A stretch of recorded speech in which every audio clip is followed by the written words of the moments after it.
오후 시간에도 하나님께 예배 드리는 자리에 나오셔서 말씀 듣는 여러분들에게 하나님의 크신 은혜와 사랑이 무한히 공급될 수 있기를 축복합니다. 하나님께서 우리 인생을 주관하고 인도하신다고는 사실 우리가 다 믿고 있죠. 이러한 사실, 하나님의 인도하심과 하나님의 함께하심을 믿고 의지하는 자들이 당당하게 고백할 수 있는 믿음의 고백이 바로 잠언 16장 9절 말씀인데요, 우리 앞에 보시고 이 본문의 말씀을 함께 읽어보도록 하겠습니다. 함께 읽습니다. 사람이 마음으로 자기의 길을 계획할지라도 그의 걸음을 인도하시는 여호와시니라. 아멘. 자, 이 말씀은 우리가 우리 인생을 계획할 수는 있지만 그것을 완수하고 성취할 수 있는 힘은 우리의 뜻에, 우리의 계획에 달려있는 게 아니라고 하는 말씀입니다. 모든 것이 우리의 걸음을 인도하시는 하나님께 달려있으니 우리는 하나님이 인도하시는 길로만 걸어갈 수 있습니다. 그럼에도 불구하고 우리는 하나님이 우리의 걸음을 인도하신다고 하는 이 말씀을 통해 위로를 얻을 수 있고요, 소망을 품고 살아갑니다. 왜냐하면 우리의 삶을 주관하시고 우리의 인생을 인도하시는 하나님은 우리를 사랑하시기 때문입니다. 우리를 사랑하셔서 가장 좋은 길로, 하나님께서는 우리를 가장 완전한 길로 인도해 주실 것을 우리가 믿고 있기 때문이죠. 오늘 주어진 본문의 말씀을 통해 다시금 이러한 하나님을 깊이 만나시고 신실하신 하나님의 인도하심 안에서 언제 어디서나 굳건한 믿음의 삶을 이어가시는 여러분들의 복된 삶이 되시기를 축복합니다. 자, 오늘 본문의 말씀은 하나님께서 이스라엘의 첫 번째 왕이었던 사울을 버리시고 그 사울의 뒤를 이어서 이스라엘의 왕이 될 다른 사람을 선별하는 과정을 우리에게 보여주고 있습니다. 사실 이 과정 자체가 하나님의 은혜라고 할 수 있습니다. 이스라엘은 하나님의 통치 아래서 살아가는 선민들이었습니다. 신정 통치 아래 있었던 자들이었죠. 그런데 그들은 하나님의 통치를 거부하고 다른 주변에 있는 나라들과 같이, 다른 열강들과 같이 눈에 보이는 사람을 자신의 왕으로 세워달라 그렇게 부탁을 합니다. 이것은 하나님께서는 반역과 같은 행동이었고 당시 백성들에게 하나님의 뜻을 전달했던 사무엘 선지자에게 있어서도 대단히 큰 상처가 되었던 사건이었습니다. 자, 그러나 하나님은 이스라엘 백성들을 지극히 사랑하셨기 때문에 사무엘을 통해 백성들에게 하나님을 거부하고 사람을 왕으로 세우려고 한 것이 죄라고 하는 것을 깨닫게 해 주시면서도 그들의 요청대로 사람 왕을 세워주십니다. 자, 그렇게 해서 이스라엘의 첫 번째 왕이 된 사람이 우리가 잘 알고 있는 사울이죠. 하나님이 백성들로부터 무시를 당하시면서까지 그들의 요구를 들어주신 것인데, 자, 이것은 백성들의 죄와 연약함을 능가하는 하나님의 사랑 때문에 가능한 일이었습니다. 자, 그런데 오늘 본문은 사울의 뒤를 이어서 이스라엘의 왕이 될 또 다른 사람을 뽑는 장면을 우리에게 보여주고 있죠. 사울이 멀쩡하게 살아있음에도 불구하고 이 사울의 뒤를 이어서 왕이 될 사람을 뽑은 것은 사울이 하나님의 말씀에 불순종해서 하나님께서 그를 버리셨기 때문입니다. 자, 이러한 사울의 연약함 그리고 실패를 통해서 하나님의 통치를 거부하고 사람을 왕으로 세우려고 했던 백성들의 생각이 얼마나 무지한 것인지 그리고 얼마나 연약한 것인지가 이제 드러났어요. 왕만 있으면 된다고 생각했던 백성들이 얼마나 큰 착각에 빠져 있었던 것인가가 분명하게 증명이 된 것이죠. 자, 그렇다면 하나님은 이 일을 근거로 백성들에게 이것 봐라, 사람이 얼마나 연약하고 사람이 얼마나 불안한 존재인지 알겠니? 더 이상 사람을 왕으로 세울 생각하지 말고 이제 내 말만 잘 듣고 내가 하자는 대로만 따라와, 충분히 그렇게 말씀하실 수 있었습니다. 백성들의 생각이 연약하고 백성들의 생각이 무지하다고 하는 것이 드러났기 때문에 하나님은 백성들이 두 번 다시 왕을 세워달라고 하지 못하도록 확실하게 단돌이 하실 수 있었어요. 그런데 하나님은 사무엘 선지자를 부르시고 베들레헴에 살고 있었던 이새에게로 보내셔서 이스라엘의 두 번째 왕을 친히 세우십니다. 백성들이 왕이신 하나님을 거부하고 사람을 왕으로 세우려고 했던 것은 분명히 잘못되고 미성숙한 행동이었습니다. 그리고 그렇게 이스라엘의 첫 번째 왕이 된 사울은 실패한 모습, 연약한 모습을 드러냈고 말았죠. 백성들은 이제 더 이상 사람을 왕으로 세워달라고 요청할 수 없을 것 같습니다. 근데 본문에 의하면 백성들이 다음 왕을 세워달라고 요청하는 것이 아니라 하나님께서 다음 왕을 세우십니다. 어쩔 수 없이 마지못해 세우시고 계신 것이 아니라 다음 왕을 세우는 이 일을 하나님께서 아주 적극적으로 주도하고 계세요. 아무리 생각해봐도 이 일은 백성들을 향한 하나님의 사랑으로만 해석될 수 있는 장면입니다. 사울의 실패는 곧 백성들의 실패를 의미합니다. 백성들이 왕을 세워달라고 요청하지 않았더라면 사울이 왕이 될 일도 없었을 것이고, 그가 하나님의 말씀에 불순종하고 실패한 왕으로, 그리고 하나님께 버림받은 왕으로 전락하는 일도 없었을 거예요. 이게 다 사람을 왕으로 세우면 모든 것이 잘 될 것이고, 자신들도 다른 나라와 같이 평안히 잘 살게 될 것이고, 부강한 나라가 될 수 있을 것이라고 하는 백성들의 생각에서 비롯된 거예요. 그러나 그들의 생각은 착각에 불과하다고 하는 것이 곧바로 드러났고, 그래서 이건 백성들의 실패라고 봐야 합니다. 자, 그런데 하나님은 백성들의 실패가 실패로 끝나도록 그냥 내버려 두시지 않습니다. 백성들의 연약함이 더 큰 절망으로, 극심한 죄책감으로, 파국으로 치닫지 않도록 하나님께서 전면에 나서셔서 적극적으로 일하세요. 이를 위해 하나님은 사무엘을 부르시고 그로 하여금 하나님께서 선택하신 자에게로 보내십니다. 그리고 그에게 기름을 부으라고 명령하시고 이스라엘의 다음 왕, 두 번째 왕이었던 다윗이 세워질 수 있도록 친히 인도하고 계시죠. 하나님은 왕을 요구한 백성들이 실망하지 않도록, 실패와 죄책감을 느끼면서 절망하지 않도록 그들을 살펴주시고 또 그들을 보듬어 주시고 그들을 배려해 주고 계신 겁니다. 마치 하던 일이 잘 되지 않아서 절망하고 있는 아이를 따뜻하게 위로해 주는 부모와 같이, 실패를 거듭하는 제자를 다독여 주면서 다시 할 수 있다고, 다시 일어설 수 있다고 격려해 주는 스승과 같이 하나님은 위로하고 다독여 주시는 과정을 통해 백성들의 실패가 실패로 끝나버리지 않도록 인도하고 계십니다. 그들을 위해 일하시며 모든 것이 합력하여 선을 이룰 수 있도록 친히 인도하고 계신 것이죠. 이유가 뭘까요? 백성들의 죄를 덮어주기에 충분하고 그들의 연약함과 실패를 능가하는 하나님의 신실하신 사랑 때문입니다. 제가 섬기고 있는 청년부에서는 사랑방 이 목자를 6개월 주기로 교체를 합니다. 1월부터 6월까지, 그리고 7월부터 12월까지 이렇게 6개월씩 나누어서 형제 자매들이 목자로 섬김을 감당하고 있어요. 그래서 목자로 섬기는 마지막 달인 6월이 되고 12월이 되면 다음 목자로 섬길 이 섬김이들을 찾는다고 대단히 분주하게 시간을 보내고 있습니다. 그런데 정말 감사하게도 기존에 목자로 섬겼던 사람들 중에 많은 형제 자매들이 후반기에도 또 그 다음 회기에도 계속해서 목자로 섬기겠다고 하는 말을 해요. 이 청년들 중에는 자신이 지금까지 목자로 섬김을 잘 감당해 왔기 때문에 나름 노력하는 것에 대한 소득을 얻었고 충분히 자신이 잘 섬겼기 때문에 다음 회기에도, 다음 달에도, 다음 주기에도 섬기겠다, 그렇게 말하는 청년은 단 한 사람도 없습니다. 모두가 다 부족했다고 고백해요. 맡겨진 영혼들을 잘 섬기지 못했어요. 챙겨주지 못했어요. 그리고 성경 공부도 잘 감당하지 못했습니다. 이러한 죄책감이 있고 후회하고 아쉬워하는 마음만이 가득합니다. 그럼에도 불구하고 이들이 계속해서 섬김을 감당하겠다고 하는 것은 자신에게 부어주시는 하나님의 은혜와 사랑 때문이라는 거예요. 나는 이렇게 부족한데, 이렇게 연약한데, 날마다 실패하는데 섬김의 자리를 통해 다시 손 내밀어 주시는 하나님, 다시 기회를 주시는 하나님, 계속해서 말씀과 은혜를 공급하시는 하나님을 만날 수 있다는 겁니다. 그게 정말 귀하다는 거예요.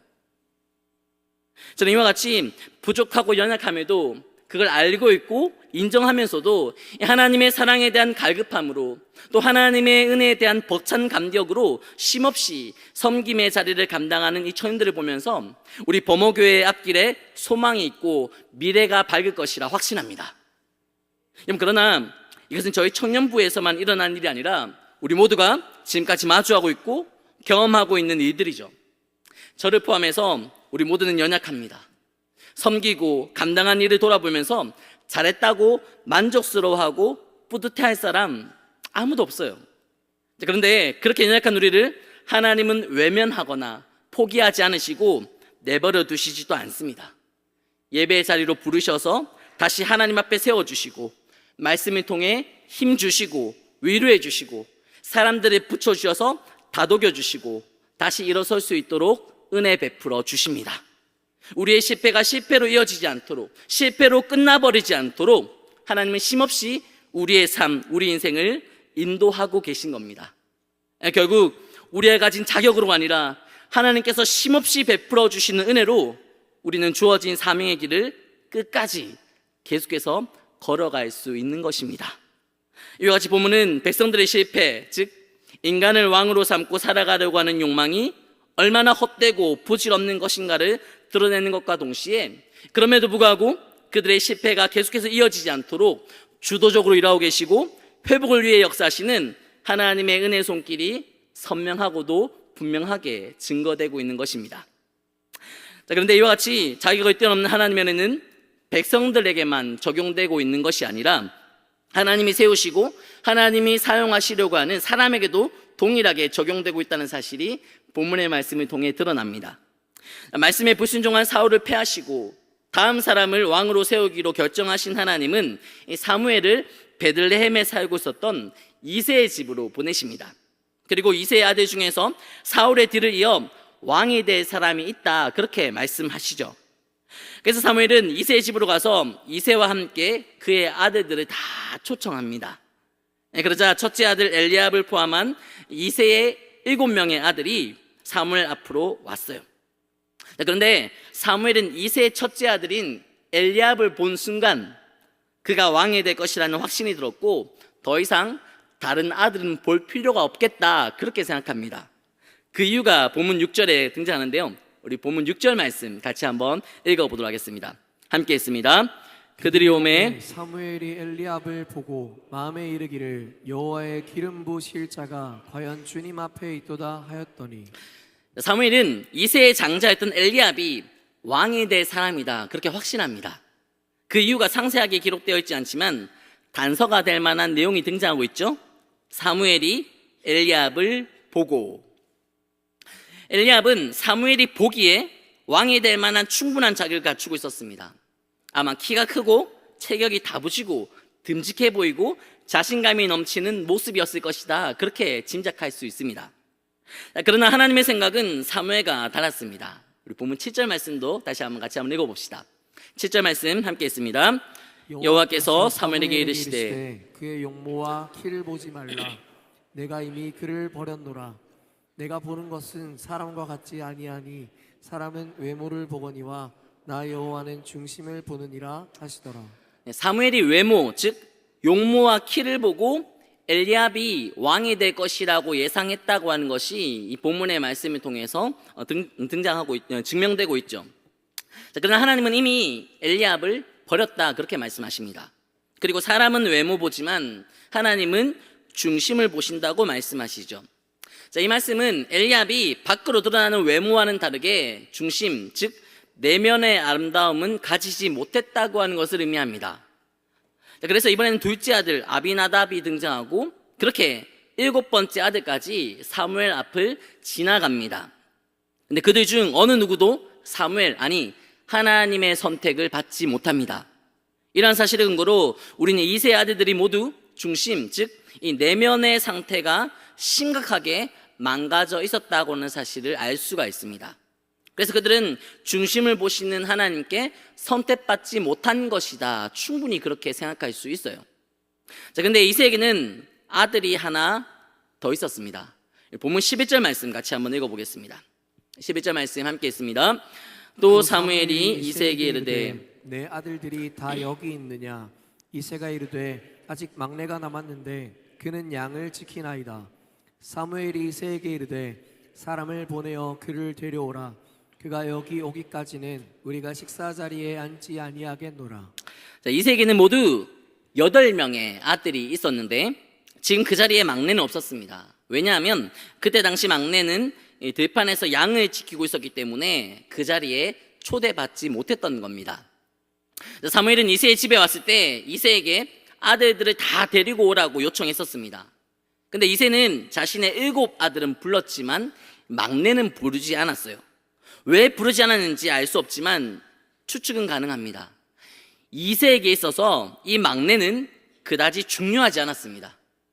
하나님의 말씀을 전하는 선지자는 당시 영향력을 가지고 있었던 대단히 귀중한 손님이었고, 그가 와서 모든 아들을 초청했음에도 이새에게 막내는 관심 밖에 있었던, 별 볼 일 없었던 아들에 불과했었습니다. 그러나 이제는 그 막내를 데리고 오지 않으면 안 되는 상황이 되어버린 거죠. 이 막내가 누굴까요?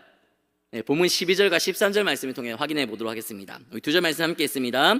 이에 사람을 보내어 그를 데려오매 그의 빛이 붉고 눈이 빼어나고 얼굴이 아름답더라. 여호와께서 이르시되 이가 그니 일어나 기름을 부으라 하시는지라. 사무엘이 기름불병을 가져다가 그의 형제 중에서 그에게 부었더니 이날 이후로 다윗이 여호와의 영에 크게 감동되니라. 사무엘이 떠나서 라마로 가니라. 네, 이새의 막내이자 8번째 아들, 그는 바로 다윗이었습니다. 이새는 다윗을 별로 중요하게 생각하지 않았지만 하나님께서는 이 다윗을 선택하십니다. 그렇다면 하나님께서 다윗을 선택하신 이유는 무엇 때문일까요? 그는 자신의 형들, 선택받지 못했던 7명의 형들과 뭐가 달랐던 걸까요? 12절에 보시면 우리가 주목할 만한 다윗의 특징적인 모습이 소개되고 있죠. 다윗은 빛이 붉고 눈이 빼어나고 얼굴이 아름다웠습니다. 그래서 선택받았구나, 그렇게 생각할 수 있겠지만 이러한 추측은 하나님이 하신 말씀과 사실 맞지 않습니다. 하나님은 내가 보는 것은 사람과 같지 아니하니 사람은 외모를 보지만 나는 중심을 본다, 그렇게 말씀하셨기 때문입니다. 빛이 붉고 눈이 빼어나고 얼굴이 아름답다, 이건 외모를 말하는 것이지 중심, 내면을 말하는 게 아니죠. 그러므로 다윗이 빛이 붉고 눈이 빼어나고 얼굴이 아름다웠던 건 사실이지만 그렇기 때문에 하나님께 선택받았다고 할 수는 없습니다. 그렇다고 해서 이 다윗의 중심이, 다윗의 내면이 아름다웠기 때문에 선택받은 것이라고 할 수도 없습니다. 그런 기록이 없으니까요. 자, 그렇다면 다윗이 하나님께 선택받은 비결은 뭘까요? 이 질문에 답이 있습니다. 다윗이 하나님께 선택받은 이유, 그것은 하나님이 다윗을 선택하셨기 때문입니다. 하나님이 선택하셨기 때문에 다윗은 선택받은 것 뿐이에요. 여러분, 우리는 다윗이 왕으로, 하나님이 쓰시려고 하는 사람으로 선택받은 것에 대한 비결을 이 다윗에게서 찾지 말아야 합니다. 사실 오늘 본문에 등장하는 다윗의 모습은 연약하고 뭔가 부족하고 어떻게 보면 불쌍하고 비참하기까지 합니다. 그는 아버지에게 아들로서 인정조차 받지 못했던 아들이었습니다. 보통 그 가정의 막내라고 한다면 극진한 보호를 받고 가족들의 사랑을 독식하고 귀히 여김을 받아야 할 것 같은데, 다윗은 가족들로부터 전혀 보호를 받지 못했고 사랑받지도 못했고 귀히 여김도 받지 못했던 아들이었습니다. 집에 귀한 손님이 오셔서 모든 가족들이 다 모여있는 자리에 초대받지도 못하고 홀로 들판에 버려둔 채 양떼를 돌봐야 했습니다. 어느 누구도 다윗을 특별하게 생각하지 않았고 아버지조차 다윗을 귀하게 여기거나 소중하게 생각하지 않았죠. 자격을 얘기하자면 다윗은 어떤 것으로도 자신을 변호할 수 없고 무엇 하나 내세울 게 없는 불행하고 불쌍한 존재였어요. 그런데 하나님만은 이 다윗에게 주목하고 계셨습니다. 누구 하나 다윗에게 관심을 갖지 않았고 눈길조차 주지 않았지만 하나님의 눈에는 다윗밖에 안 보였어요. 그래서 어떠한 자격도 갖추지 못한 것 같고 선택받을 만한 어떤 가능성도 가지고 있지 않았고, 그래서 누구도 예상하지 못했던 다윗이 하나님께 택함을 받아 사무엘로부터 기름 부음을 받습니다. 그리고 그 후로 다윗은 하나님께 인도받아 하나님의 뜻을 이루고 성취하기 위한 도구로 쓰임받습니다. 우리는 이것을 은혜라고 합니다. 우리 모두가 하나님께 이러한 은혜를 받았습니다. 하나님은 연약함에 익숙한 우리를 내버려 두지 않으시고 다시 사명의 자리로 인도하시고 예배드리는 이 자리에 세워주십니다. 우리에게 그럴 만한 자격이 있기 때문이 아닙니다. 밖으로 드러나는 우리의 외모가 출중하거나 탁월하기 때문도 아니고, 그렇다고 우리의 내면, 우리의 중심이 하나님 보시기에 깨끗하고 순결하고 정결하기 때문에, 인정을 받을 만한 것이기 때문에 우리가 하나님께 선택받은 것도 아닙니다. 뭔가 내세우거나 자랑할 만한 게 있기 때문이 아니라, 아무것도 갖추지 못하고 어느 것 하나 드러낼 것이 없음에도 하나님은 우리를 선택해 주셨습니다. 이것은 하나님께서 우리에게 베풀어 주신 큰 은혜입니다.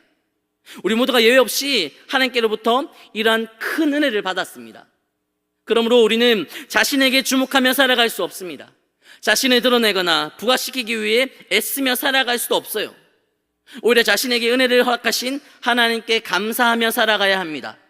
보잘것없는 나를 선택해 주시고, 아무도 관심 가져주지 않은 나를 사용하시고, 어떤 것도 기대할 수 없었던 내 삶을 가능하게 하신 하나님으로 말미암은 감사와 간증과 믿음의 고백들이 넘쳐나야 합니다. 또 우리 공동체를 향하신 하나님의 은혜 역시 계속해서 주어질 것이고 이어질 것을 믿기에 공동체가 하나님께 쓰임받을 것이라고 하는 소망을 품고 살아가야 합니다. 근데 우리의 삶을 돌아보면 감사보다는 아쉽고 후회할 만한 일들이 더 많은 것 같습니다. 섬기고 있는 공동체를 돌아보면 기쁘고 감사하는 소리보다 원망하는 소리, 불평하는 소리가 더 많이 들리는 것 같아요. 이유가 뭘까요? 은혜보다 자격을 앞세우기 때문입니다. 은혜를 허락하시는 하나님께 주목하지 않고 자격을 갖추고 있는 자신, 자격을 갖춰야 할 누군가에게 주목하고 있기 때문이죠. 하나님의 은혜 안에서 서로 배려하고 서로 용납하고 품어주며 사는 것이 아니라 자격을 내세워서 시시비비를 가리고 정죄와 비난을 이어가고 있기 때문입니다.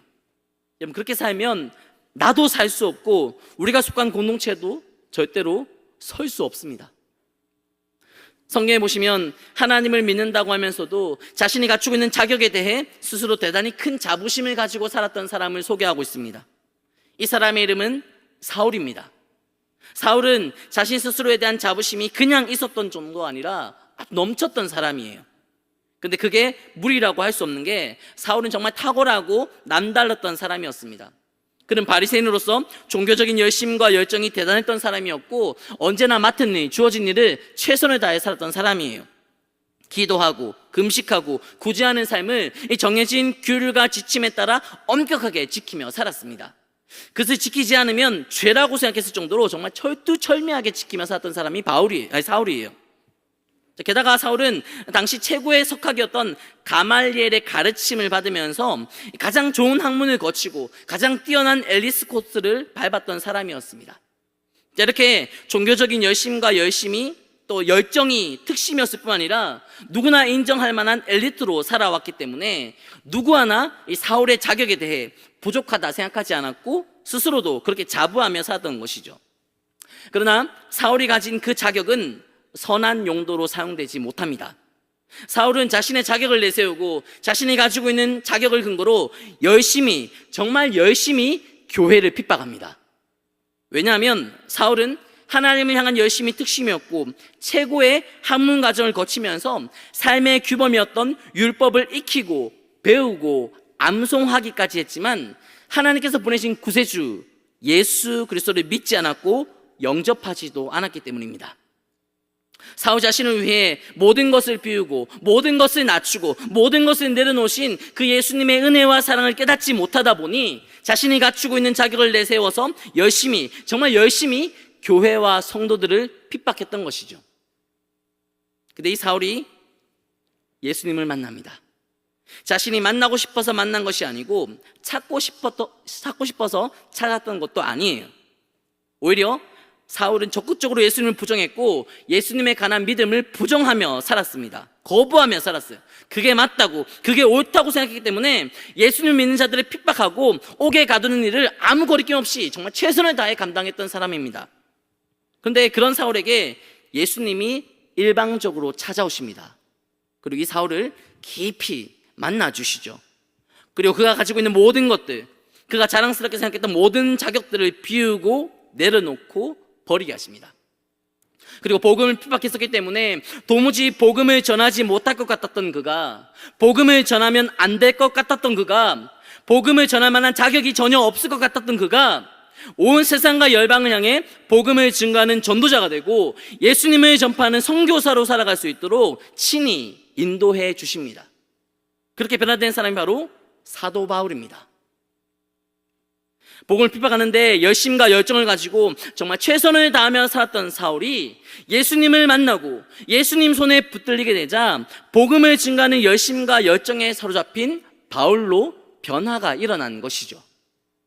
예수님을 만나고 그분의 그 크신 은혜와 사랑을 절감하게 된 바울은 이제 더 이상 자신이 가진 것들, 자신에게 있는 것들을 드러내면서 살지 않습니다. 이제 더 이상 자신이 가진 자격을 내세우지 않고 그 모든 것들에 집착하지도 않아요. 정말 열심히 열정을 다해 생명 바쳐 복음을 증거하며 살았음에도 불구하고 바울은 이제 더 이상 자기 자신을, 자기 열심을 드러내려고 하지 않고 자신이 집착했던 그 모든 자격들을 이제는 배설물로 여기며 살아갑니다. 그리고 바울은 자신이 그렇게 변화될 수 있었고 그렇게 변화된 삶을 실천할 수 있는 비결에 대해 다음과 같이 고백하는데요, 우리 고린도전서 15장 10절 말씀 같이 한번 읽어보도록 하겠습니다. 함께 읽습니다. 그러나 내가 나된 것은 하나님의 은혜로 된 것이니 내게 주신 그의 은혜가 헛되지 아니하여 내가 모든 사도보다 더 많이 수고하였으나 내가 한 것이 아니요 오직 나와 함께 하신 하나님의 은혜로라. 변화된 바울은 자신의 삶의 비결을 더 이상 자신 스스로에게서 찾지 않습니다. 정말 최선을 다해 생명 바쳐 복음을 전하며 살았지만 바울은 그 비결을 자신이 가진 자격 때문이라고 주장하지 않아요. 열심히 수고도 하고 다른 모든 사도보다 더 많이 헌신하며 살았지만 바울은 복음을 증거하는 이러한 삶이 오직 하나님의 은혜 때문에 가능한 것이었다, 그렇게 고백합니다. 자격을 선택의 기준으로 삼지 않으시고 오히려 자격이 없었던 사울을 선택하시고 품어주시고 사명자로 세우시고 사용하신 이 하나님의 크신 은혜가 사울을 바울로 변화시키고 그가 전하는 복음을 듣고 받아들이는 자들의 삶까지도 변화시킨 것입니다. 사랑하는 여러분, 하나님의 은혜는 자격을 뛰어넘습니다. 하나님을 믿는다고 하면서 끊임없이 분쟁과 갈등의 중심에 서 있었지만 전적인 하나님의 은혜로 변화된 바울의 삶이 이것을 증명합니다. 또 오늘 본문에서 보신 것 같이 가장 가까운 가족들에게조차 인정받지 못하고 귀히 여김받지 못했지만 하나님께 선택받아 기름 부음을 받고 쓰임받은 다윗의 삶이 자격을 뛰어넘는 하나님의 은혜를 입증해 줍니다.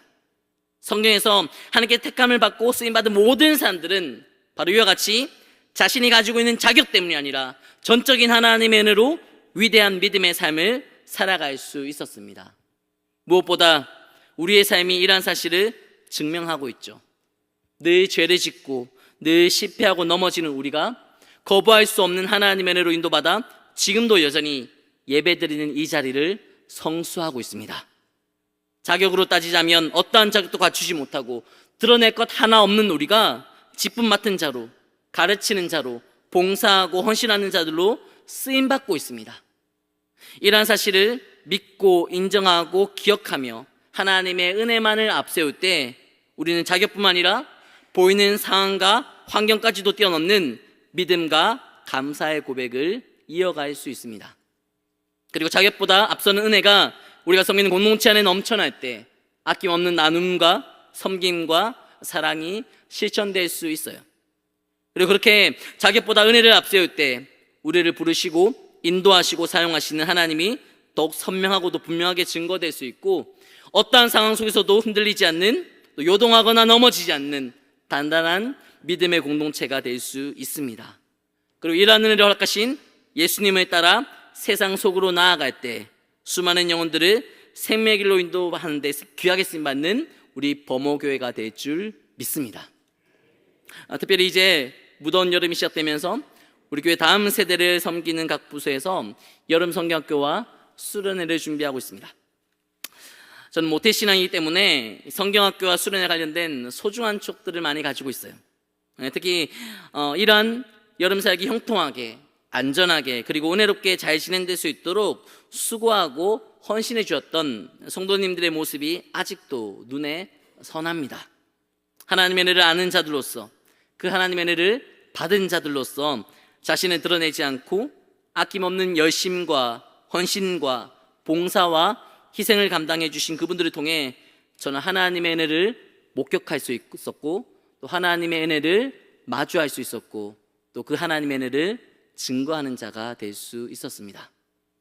그 은혜에 빚진 자들로서 이제는 우리가 그들을 위해 교회의 희망이고 우리 교회의 비전이라고 말하는 다음 세대를 위해 아낌없는 열심과 헌신과 봉사와 희생을 감당해야 할 때입니다. 우리가 실천할 수 있는 열심과 헌신과 봉사와 희생, 그것은 바로 기도입니다. 우리 교회 아이들과 청소년들이 그리고 청년들이 이번 여름 성경학교와 수련을 통해 어떠한 자격도 보시지 않는 하나님의 은혜와 사랑을 깨닫고 절감할 수 있도록, 지금까지 사울로 살았던 자들이 바울로 변화되는 역사가 나타날 수 있도록 여러분 간절히 기도해 주시기를 부탁드립니다. 또 단기 선교가 준비되고 있는데요, 이 선교 사역에 동참하는 자들 역시 하나님의 은혜와 사랑을 증거하는 자들로 쓰임받기를 위해 기도해 주시기를 바랍니다. 그로 인해 우리의 기도 응답하시는 하나님으로 인해 우리 교회가 하나님의 은혜와 하나님의 사랑으로 무장되어서 절대로 흔들리지 않는 굳건한 믿음의 공동체로 성장하고 이전보다 더 크고 위대한 역사를 이루어 가실 하나님 손에 귀하게 쓰임받는 여러분들과 우리의 다음 세대가 되고 우리의 사역이 될 수 있기를, 무엇보다 우리 범어교회가 될 수 있기를 주님의 은혜에 의지하여 간절히 소망합니다.